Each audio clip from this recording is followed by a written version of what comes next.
Okay, let's analyze all this now with our panel of experts. Martha Raddatz just returned from 2 weeks in the Middle East, former Vice Chair of the Joint Chiefs of Staff, General James Cartwright, and Vali Nasr, a former Senior Advisor to the State Department, now Dean of the Johns Hopkins School of Advanced International Studies, author of this book, The Dispensable Nation, American Foreign Policy in Retreat. And Martha, let me begin with you, because we just heard Secretary Kerry say there, this is not Iraq, but I was very struck by an interview you did earlier this month with General Dempsey, where he said that the shadow of Iraq hangs very heavy over the military leaders.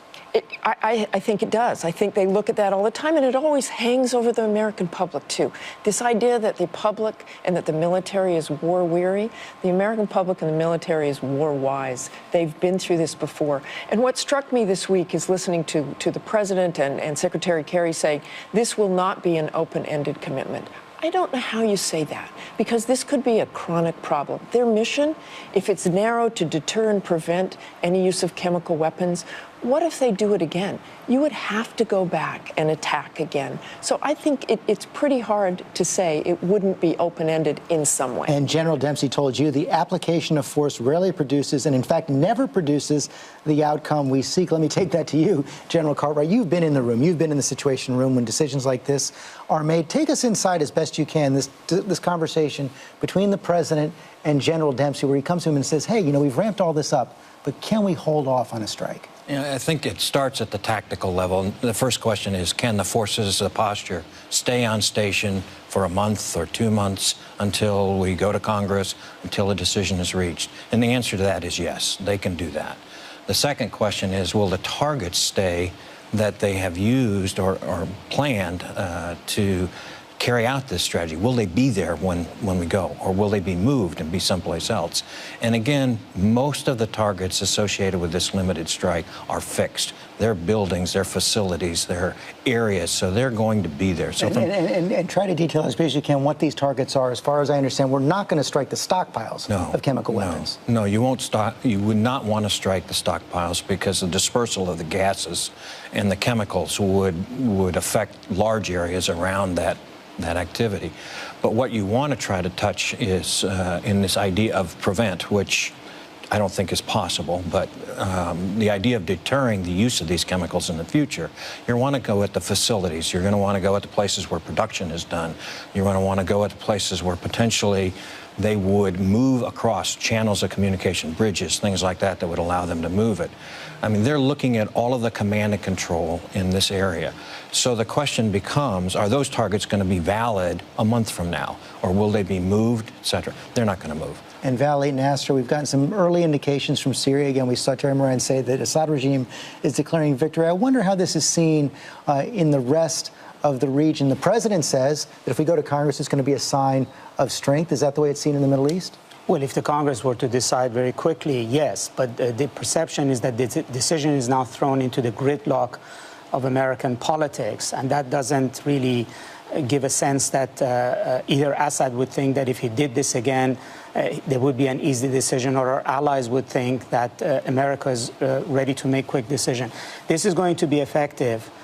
We can only shore up our credibility if we make timely decisions, and then if we act in an appropriate time, manner, and then effectively. Right now, that's not the perception. And what would an effective strike be? Well, we have to first have a quick decision-making, and an effective strike cannot be declared ahead of time that it's going to be limited, they will not change the course of the war, and that every time we're going to make these decisions, it's going to be going through the whole process of American domestic political wrangling. That does not make a case for deterrence for Assad. And it does seem, Martha Raddatz, that the White House and the administration are trying to walk a very fine line here. They want to punish Assad, but they want to assure the entire American public, hey, we're not getting in any deeper. But I was struck by something General Anthony Zinni, the former head of CENTCOM, said this week. He said you can't be a little bit pregnant with strikes like this. It's true, and it is a fine line, and it opens up the possibility of what in the world is the strategy here? What is the long-term strategy? I think you were getting that to that with General Dempsey.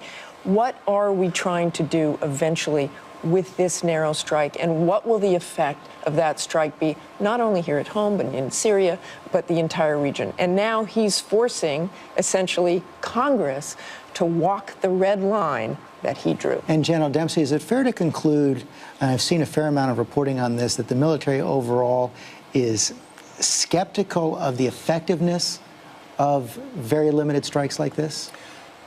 Historically, trying to punish someone with a limited strike has not been an effective deterrent.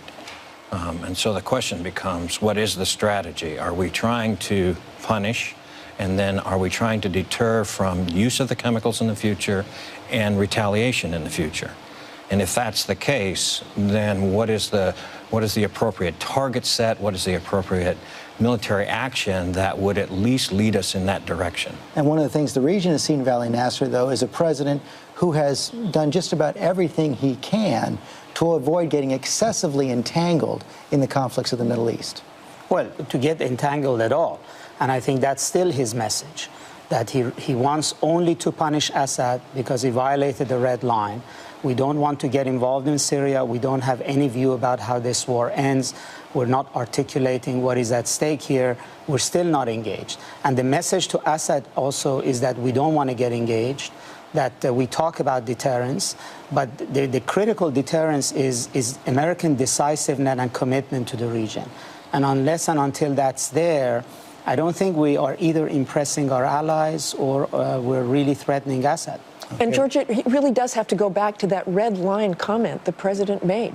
Everyone heard that comment. Everybody knows what that means. Everybody knows what that means, but even if he hadn't made that comment, in the face of these pictures of apparently more than 1,000 Syrians gassed to death, including children, wouldn't he have had to act anyway? You would think he would. You would think he would. As America, as a leader, you would think he would. Okay, we got to take a quick break.